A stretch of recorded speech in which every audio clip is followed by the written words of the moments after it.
Good morning, friends. Today I have come up with another important topic. Today it is related to organon of medicine. Okay.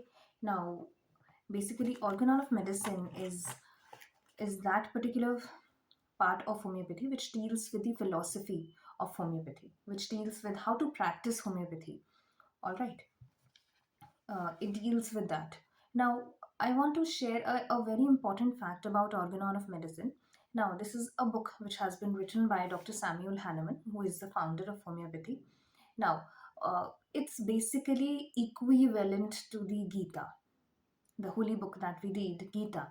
All right. How? Basically, whatever questions arises in life, we look into GEETA for its answers. Similarly, whatever questions arise in the practice of homeopathy, uh, its answers are pre-written in Organon of Medicine by Dr. Samuel Hahnemann.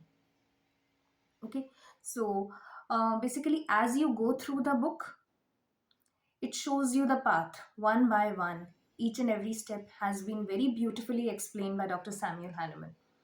How to practice homeopathy. If you talk about the various aphorisms, we're going to talk about first 200 aphorisms today, and you're going to enjoy it. I'm sure about that. Now, basically, if before starting that, you'll have to understand the beauty of this book. You'll have to realize that now it's such a beautiful masterpiece by our Dr. Samuel Hahnemann that uh, if you read the book carefully, word by word, number of times, you'll realize that it answers your each and every query, whatever your query may be. How to repeat the medicine, how to take the case, what questions to ask, what is the ideal cure, what the knowledge of physician should be, um, in acute disease, how in how much duration do we get cure, in chronic disease, what is the duration of getting cure, and what is homeopathic aggravation, everything. Actually, it has answered your each and every question. So it is mandatory for a homeopathic physician or a student of this science to read this book word by word and understand it. And the beauty is that every time you read this book, you will find something really very beautiful. Okay, now this was basically told us um, by our uh, by a sir, Dr. Pankaj Agarwal. He told this very beautifully that every time you will go through this book, you'll find this important part that something new is there to read. Okay, so without wasting our time, we'll start. We'll start with the aphorisms. Okay, now when we start with the book, now I'm not going to explain you word by word. In this lecture, basically, we're going to understand, we're going to realize the beauty of the book. Okay, how it answers each and every question or each and every query of yours. Okay, starting from aphorism 1. Now aphorism 1 में हमें यही बताया गया है कि एक physician का highest और एक फिजिशियन का मिशन क्या है. Okay, what is his mission, which has been told like this: the physician's high and only mission is to restore the sick to health, to cure, as it is termed. Okay, now this has been told in aphorism 1, and there is another aphorism which is aphorism 17, where it has been told that what is the sole aim of the physician. Okay, now these are the two important aphorisms that you need to remember. Here it has been mentioned that high and only mission of the physician, and there it is the sole aim of the physician. Moving on to second. Now, when you understood what is the mission of a physician, आपको ये भी पता होना चाहिए कि इन सभी चीज़ों के पीछे हमारा हमारा एम क्या है. हमारा एम तो यही है ना, क्योर करना. तो उस क्योर के लिए एक हमें आइडियल सेट करना पड़ेगा. तो वो आइडियल क्या है?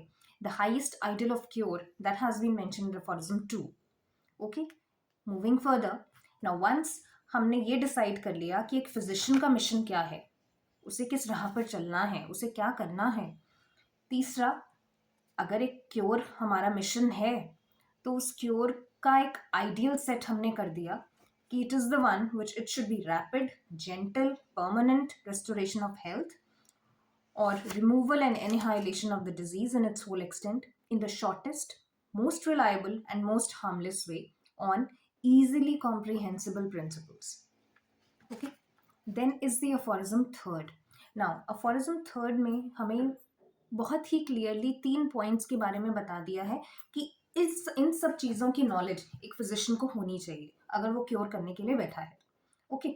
वो नॉलेज क्या है? वो नॉलेज ये होगी कि आपको ये पता होना चाहिए कि जिस you should have the knowledge of the disease. ठीक है, आप क्या क्योर करने बैठे हो, आपको सबसे पहले वो पता होना चाहिए. Then you should have knowledge about the medicines that are available to you for cure. आपको उन मेडिसिन के बारे में नॉलेज होनी चाहिए जिनको यूज करके आप क्योर करने वाले हो.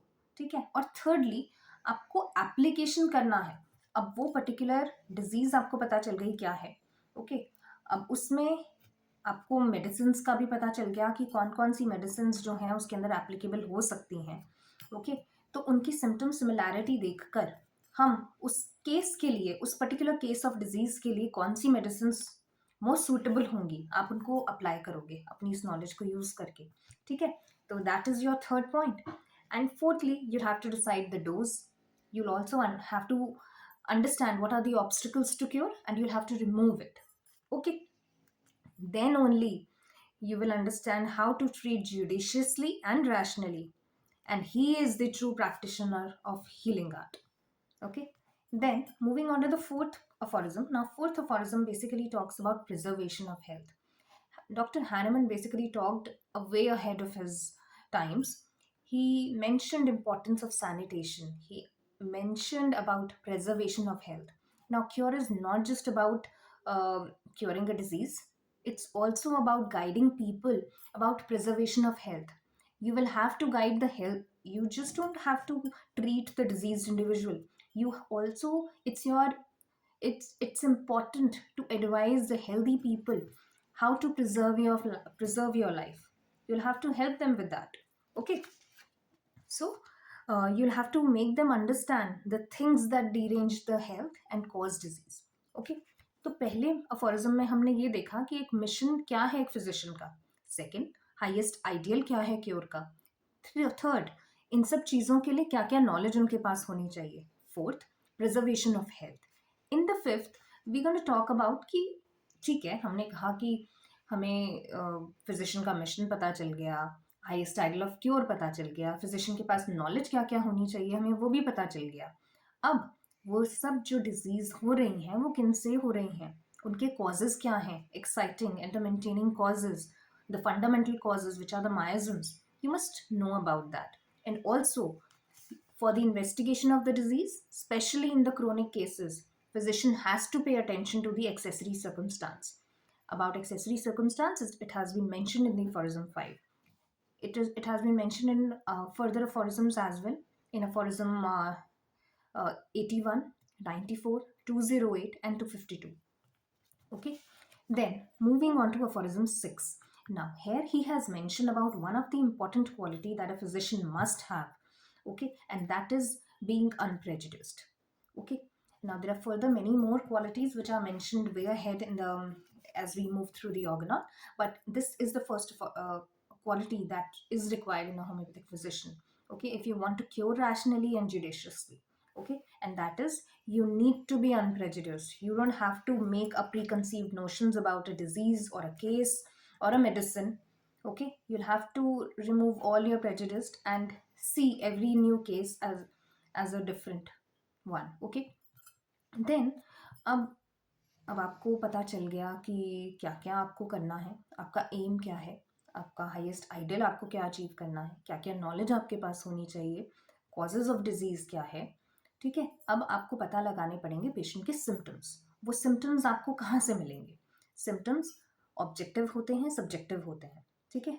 सब्जेक्टिव हो गए जो पेशेंट आपको दे रहा है. ओके. या फिर उसके आसपास के जो लोग हैं, अटेंडेंट्स हैं, जो वो आपको बता रहे हैं. ठीक है. वो तो हो गए ऑब्जेक्टिव सिम्टम्स, सब्जेक्टिव सिम्टम्स.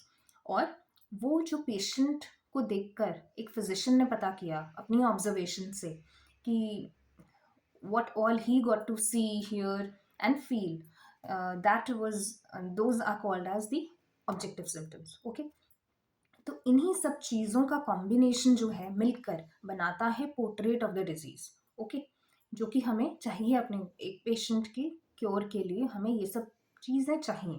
ठीक है, portrait of the disease.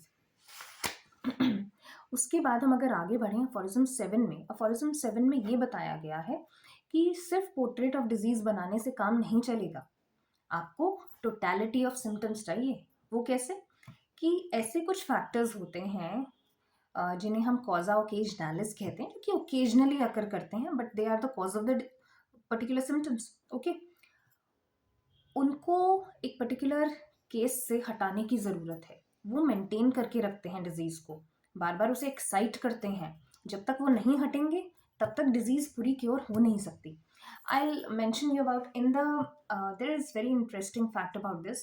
In my first year of BHMS, I was asked about the same question in the Organon Viva by Dr. Bipin in Nehru Homeopathic Medical College. He asked me the same question. Okay, एक particular case हम अगर देखें कि एक बच्चा है, he is fat. Okay, and he continues to eat junk food and everything, and he's fat and he's gaining weight and he's hypertensive also, he's diabetic. So आप उसके केस में पोर्ट्रेट ऑफ डिजीज क्या बनाओगे? आपने सारे उसके symptoms ले लिए, सब कुछ ले लिया, ठीक है, लेकिन उसके केस में से फिर आपको जो उसके मेंटेनिंग कॉजेज है ना, जो उसकी डिजीज को बनाकर रख रहे हैं, उन्हें पहले माइनस करना पड़ेगा, तब टोटलिटी ऑफ सिम्टम्स बनेगा. तो उसके केस में आपको वो सारी चीज़ों को विच इज़ द कॉजा ओकेजनैलिस, उसको आपको अपने पोर्ट्रेट ऑफ डिजीज में से माइनस करना पड़ेगा. उसके बाद जो हमारे पास बचता है ना, that is the totality of the symptoms, and you'll have to prescribe on that. Okay, so I just wanted to mention about that because this was asked um, to me in my first year organon of Iowa. Okay, and thankfully I got it right even at that time.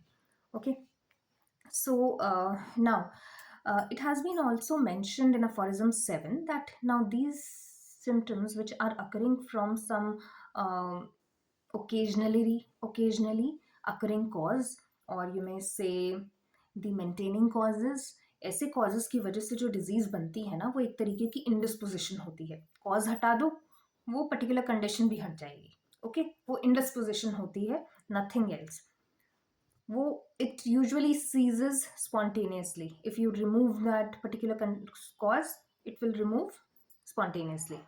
For example, if you will remove from the room strong smelling flowers which have a tendency to cause syncope and hysterical suffering, patient will be fine. Extract from the cornea the foreign body that excites the inflammation of the eye, the patient will be fine. Loosen the over-tight bandage on a wounded limb that threatens to cause mortification and apply a more suitable one, patient will be fine. Okay, so this is what we have in Aphorism 7. Now moving further. Now further aphorism 8 में simply ये बताया गया है कि आप remove कर दीजिए symptoms को, डिजीज़ क्योर हो जाएगी. लेकिन ये इतना छोटा काम नहीं है. यहाँ पर जो है एक बहुत इम्पॉर्टेंट पॉइंट इसके फुटनोट में बताया गया है.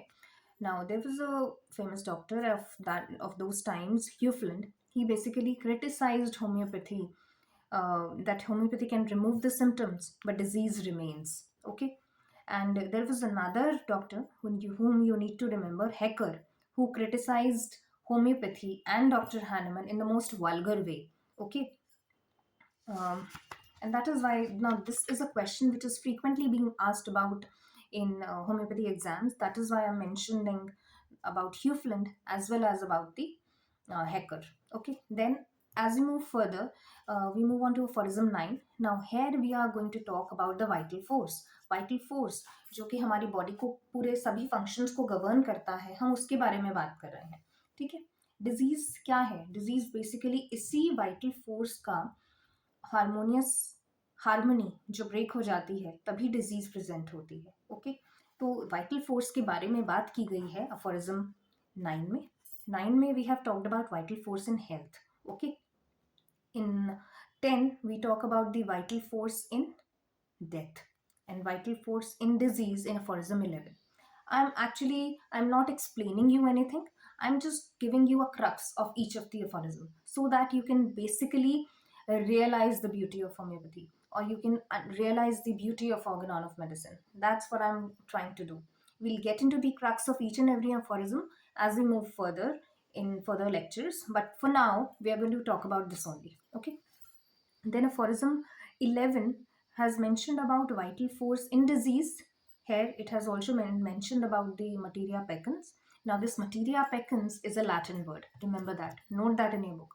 Okay. And here we have they have also given various examples about the dynamic. Okay. In the footnote of aphorism 11, they have given important if examples of dynamic. Okay. Basically it is an energy which is a result from absolute specific pure energy and action of the one substance upon the other substance. So various examples, example of earth and moon, magnet and nails, moon and oceans. Okay. Various examples has been given in the aphorism 11 footnote. Okay. And then we move on to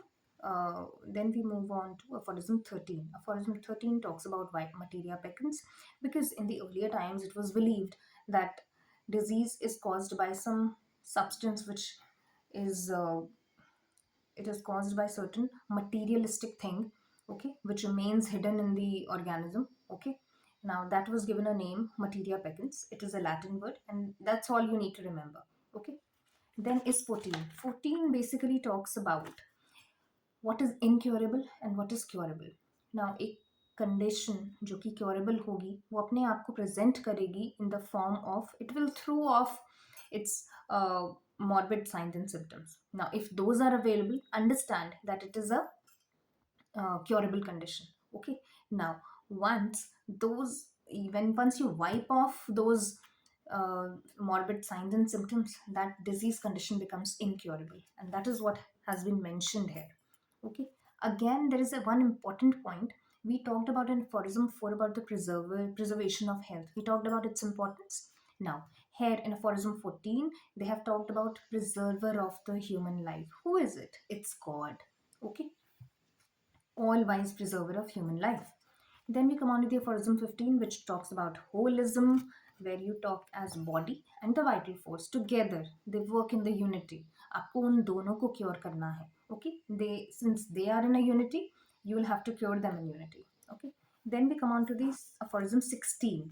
Aphorism 16 basically talks about कि आपकी जो medicines है ना वो basically act करती हैं through the sentient faculty of the nerves, which are present everywhere in the organism. Okay.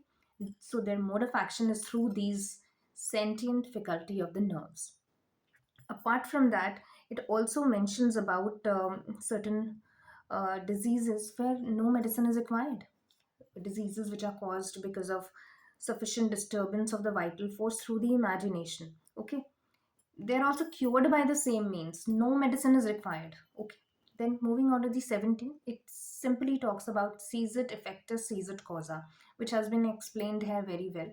That cure is effected by the removal of the whole of the perceptible signs and symptoms of the disease, the internal alteration of the vital force to which the disease is due, consequently, the whole of the disease is at the same time removed. That is, if you remove the signs and symptoms of the disease is automatically cured.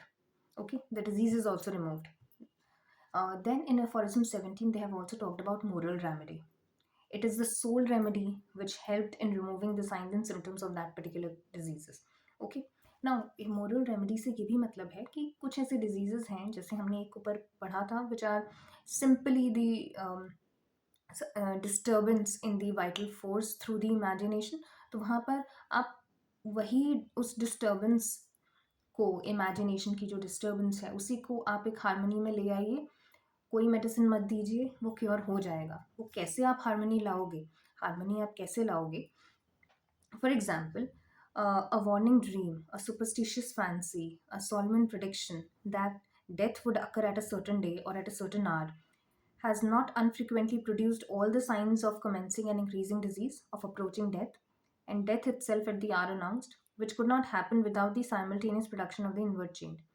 And hence, in such cases, all the morbid signs indicative of approaching death have frequently been dissipated by an identical cause. by some cunning deception or persuasion to a belief in the contrary, and health suddenly restored, which could not have happened without the removal by the means of this moral remedy. Okay, then again, here it has been mentioned that the who can do that? It can be done only by the almighty, all wise preserver of mankind. Okay, it's him who basically guides us. He guides us and cures the cases. Okay, it's not us. We are only a medium through which he acts. So it has been mentioned, and again, by showing to the physician what he had to remove in diseases in order to annihilate them and thus re-establish health. It's the God, the preserver of health. Then moving on to 18 aphorism में यही कहा गया है कि ये totality of symptoms ही है जिसको अगर आप रिमूव कर दोगे तो that is the sole indication of the disease. Okay, वो क्योर हो गई तो कंडीशन भी ठीक हो गई. Then aphorism 19, it has been mentioned about the curative power of the drugs. What is the definition of disease? What is the definition of cure? What is the definition of medicine? And the curative power of the medicine solely is equivalent to their power of altering man's state of health. जो curative power है एक medicine की, that is equal to the उसकी disease producing power. That has been mentioned in aphorism 19. Okay, then moving on to aphorism 20, यहाँ पर पहली बार drug proving के बारे में बात की गई है. Power of medicine to alter the state of health can be ascertained by their effects on the healthy person. Okay, तो ये जो मेडिसिन की पावर है, उसकी पावर है एक मैन की स्टेट ऑफ हेल्थ को ऑल्टर करने का. वो कैसे पता चलेगा आपको? वो ड्रग प्रूविंग से पता चलेगा. It was doctor Hahnemann who actually basically first proved medicine on healthy individuals. Okay, इसके बारे में मेंशन भी किया गया है. अगर हम बात करें अफॉरिज्म 80, let me just recall that. Drug proving पे आएंगे हम. We'll come on to the drug proving. Okay, so it has been mentioned at 109. Okay, aphorism 109. I was the first that opened up this path. Okay, what is this path? It's the proving medicine on healthy human being. This has been done by Dr. Samuel Hahnemann. Okay, then moving on to aphorism 21, it mentions about the disease producing power is the disease curing power. Okay, then moving on to aphorism 22. Here I want to give you a very important hint, and it will be unfolded in subsequent aphorisms as well. But here I want to mark this that aphorism 22, it basically talks about, here you get 2 so from this you can recall that here it has been mentioned about two uh, it has been mentioned about two um, it has been mentioned about two systems of practice of medicine. Okay, one which deals with the similar symptoms, okay, and the other one which deals about the opposite symptoms. Okay, so similia is homeopathy and contrary is antipathy. But in its footnote, it has been mentioned about another system of medicines जिसका कोई relationship नहीं है with the disease and it's symptoms. Okay, तो जहाँ पर पहले में relationship था सिमिलैरिटी का, दूसरे में रिलेशनशिप था ऑपोजिट्स का, कॉन्ट्ररी का, तीसरे में उसका कोई रिलेशनशिप ही नहीं है to the disease and its state. Okay, so उसको एक हेट्रोजिनस सिस्टम कहा जाता है and that is being named as allopathy. Okay, then moving on further in 23, antipathy has been criticized. Okay, its disadvantages has been mentioned here. Moving further in 24 and 25, we have talked about the superiority of the homeopathy, okay, over the others. And it has also been mentioned that it is the sole and the infallible oracle of the healing art. Okay, in aphorism 25. Then talking about 26, it's a very beautiful aphorism, and it basically talks about the homeopathic law of nature. The weaker dynamic affection is permanently extinguished in the living organism by a stronger one, if the later, with less differing in kind, is very similar to the former in its manifestation. It's a wonderful aphorism, and it basically forms the crux of organon of medicine. Then moving on to Moving on to aphorism 27. Here we basically talk about how medicinal disease forces are stronger than the natural disease forces. Okay. Then in aphorism 29, we basically talk about the modus operandi of the action of the medicine, how this all cure occurs. Okay, that has been mentioned in modus operandi in aphorism 29. Then moving further, in aphorism 30, it has been mentioned about medicinal disease forces. Okay, जो मॉर्बिफिक artificial मॉर्बिफिक agents हैं ना, उनके उनसे किस तरीके से cure होता है और उनके ऊपर डिपेंड करने से हमें क्या फ़ायदे और क्या नुकसान है, उसके बारे में मेंशन किया गया है 30 में. The human body appears to admit of being much more powerfully affected in its health by medicines than by the natural morbid stimuli or natural diseases, and overcome by suitable medicines, because we have the regulation of dose in our own power. Okay, that has been mentioned. While अगर आप aphorism 31 में जाओगे ना, तो वहाँ पर हमें ये बताया गया है कि क्यों नेचर पे डिपेंड करना क्योर के लिए हमारे लिए इतना ज़्यादा फायदेमंद होता नहीं है. इसका एक बहुत अच्छा एग्जाम्पल जो है यहाँ पर दिया गया है. अगर आप कुछ ऐसी एक्यूट कंडीशंस को देखोगे ना, नेचुरल डिजीजेस को देखोगे, लाइक स्मॉल पॉक्स हो गया, इच हो गया, या फिर किसी भी तरीके का कोई फीवर देखो ना, अगर हम इनके ऊपर डिपेंड करें कि ये डिजीज़ आएंगी, नेचुरल डिजीजेस आएंगी और हमें क्योर करके जाएंगी, तो क्या होता है कि हो सकता है वो सिमिलैरिटी के बेसिस पर उस पर्टिकुलर दूसरी डिजीज़ को क्योर कर भी जाए, लेकिन इनके खुद के आफ्टर इफेक्ट्स जो होते हैं ना, वो इतने ज़्यादा भयानक होते हैं कि उनको क्योर करना मुश्किल हो जाता है. इसीलिए यही सबसे बड़ा ड्रॉबैक है एक नेचर के ऊपर डिपेंड करने के लिए to cure the disease, and that is why we need morbific drug agents. Nature में सब ऐसा ही ड्रॉबैक क्यों है? क्योंकि वो जब आएगा ना, तो वो अपनी पावर के साथ आएगा और उस पावर को मॉडिफाई करना, उसको कम करना, उसे बढ़ाना आपके हाथ में नहीं है. Okay, while in case of medicinal medicines, you have this power partly in your hand. Okay, we have the regulation of the dose in our own power. Okay, that is the very important thing. Then after that we basically talk about, अब हमें एक बहुत important point जो है यहाँ पर समझाया गया है कि जितना ज़्यादा the greater strength of the artificial disease is producible by medicine is however not the sole cause of their power to cure the natural diseases. Okay, the greater strength of the artificial diseases producible by medicines is not the sole cause of their power to cure the natural disease. In order that they effect a cure, it is before all things requisite that they should be capable of producing in the human body an artificial disease as similar as possible. Okay, जो artificial diseases हैं, जो medicine produce करती हैं, उनकी पार cure करने की क्यों है? क्यों? क्योंकि वो ग्रेटर स्ट्रेंथ की डिजीज बनाती हैं. क्या इस वजह से है? नहीं. उनकी जो सबसे ज़्यादा इम्पोर्टेंस है ना, वो ये है कि वो सिमिलर डिजीज बनाती हैं. ओके, मेडिसिन जो है वो similar and greater in strength. जब ये दोनों चीज़ें होंगी तब जाके क्योर होगा, अदरवाइज नहीं होगा. ओके, उसके बाद हम 35 पे अगर हम आते हैं, हम यहाँ पर बात कर रहे हैं कि दो डिसिमिलर डिजीजेज हैं, जब वो सिस्टम में मिलती हैं तो क्या होता है. ठीक है, तो 36 में बताया गया है कि जब दो डिसिमिलर डिजीज मिलती हैं जिसमें older one is stronger and the new disease is weaker, तो क्या होगा? जो न्यू डिजीज आ रही है वो रिपेल हो जाएगी. इसके आगे अगर हम मूव करेंगे, 38 में हमसे बात की गई है कि जो न्यू डिजीज आ रही है वो डिसिमिलर है और स्ट्रॉन्गर है, तो क्या होगा? वो पुराने वाले को सस्पेंड कर देगा. ठीक है, 38 हो गया. Then moving on to 40.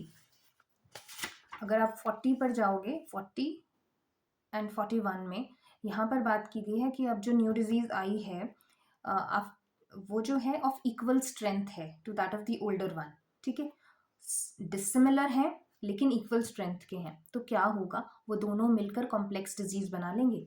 ये देखो 40 है, 40, 41, 42, these all talk about the those two diseases which together form the complex disease. यहीं पर मेंशन किया गया है about,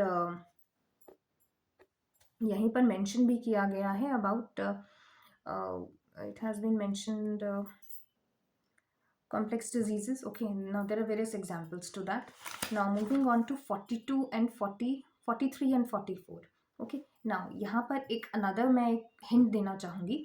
43, 44, 43, 43 approaching 44, and 44 is about 4, which is similar. Okay, so here we are talking about, in 35 we started talking about when two dissimilar disease meet, while in 43 and 44 we started talking about when two similar disease meet together in a body. Okay, what happens? They neither repel, nor they suspend, nor they form complex disease. They actually exist beside each other in the same organism. They actually, when two similar disease are present in the body, they can neither repel, nor they could suspend, nor they can form complex disease. They will cure. Okay, they will cure. Now, provided that the other one is one of it is stronger, similar, okay, stronger in strength and similar in its manifestation. That is mandatory to bring about cure. Okay, then we have 46. In aphorism 46 we have cure by nature. We have various examples to that. It has also, 46 also mentions about the fixed miasm and the accessory miasm. Fixed miasms are all these which come once in a lifetime. Measles हो गया, small pox हो गया, ये सब कुछ, ये सब जो है ये दे कम once in a while, once in a lifetime. That is why they call it fixed miasm. Then there is accessory miasm. You can remember it like that. Cow accessory घर में होता है, साथ में होती है काउ, तो उसके लिए हम एक्सेसरी कह दिया हमने. तो cow pox is a accessory miasm. Okay, then moving on to 50. In aphorism 50 we basically have talked about difficulties in depending on nature for the cure of the diseases. That has been mentioned in aphorism 50. Then in 51 we have, what are the advantages of treatment by medicines over treatment by natural forces. Okay, that has been mentioned in aphorism 51. Moving further, we have again talked about the various systems which are available to us. If you talk about 52, in 52 we have talked about, अब ऐसे कुछ लोग हैं जो कि homeopathy allopathy दोनों को एक साथ जो है प्रैक्टिस कर रहे हैं. To practice at one time homeopathically and at the another time allopathically according to the pleasure of the patient is a criminal treason against the divine homeopathy. Okay, that has been mentioned in aphorism 52. Then moving on to 54, we talk about that homeopathic way is the only proper one. Because of the three possible modes of employing medicine in disease, it is the only direct way to a mild, pure, sure, permanent cure without doing injury in another direction. Okay. Then we have aphorism 55. We have talked about the second mode, which is the allopathy. 56 we have talked about isopathy, and here it has been mentioned about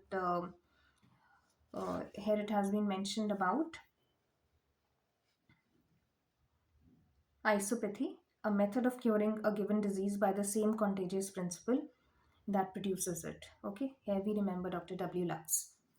Then in 58, antipathy has been criticized again, as it was done in 23. Then moving on to 62 to 63. Okay, 63 में we have talked about the action of medicine and the vital force. We have talked about the primary and the secondary action of the medicines in aphorism 63, 64 and 65. Then in 66 we talked about the minuteness of the homeopathic doses which is required. That is mentioned in aphorism 66. Then moving on to 67, footnote. Here examples have been given, conditions where antipathy is required. Okay, Hahnemann has also mentioned there are certain conditions where palliation is required. Okay, he has given numerous examples of that in aphorism 67 footnote. Okay, moving further, now we have come to the end of the first part, which is 1 to 70 aphorism, which is the theoretical part of the homeopathy, which explains you what all terms you need to basically understand: cure, disease, preservation of health, mission of the physician, highest idol of cure, knowledge of the physician, homeopathic aggravation, primary and secondary action of the medicine, how cure occurs, the whole modus operandi, what is the nature's law of cure. Everything has been clearly mentioned in aphorism 1 to 70. And lastly, in 70, it has been summarized what all 3 points are important for cure. Okay. Uh, 70 may we have summarized in, and in 71 we have mentioned about the all the points. How is the physician to ascertain what is necessary to be known in order to cure the disease? How he is to gain a knowledge of the instruments which are adopted for the cure of the natural disease and the pathogenetic part of the medicines?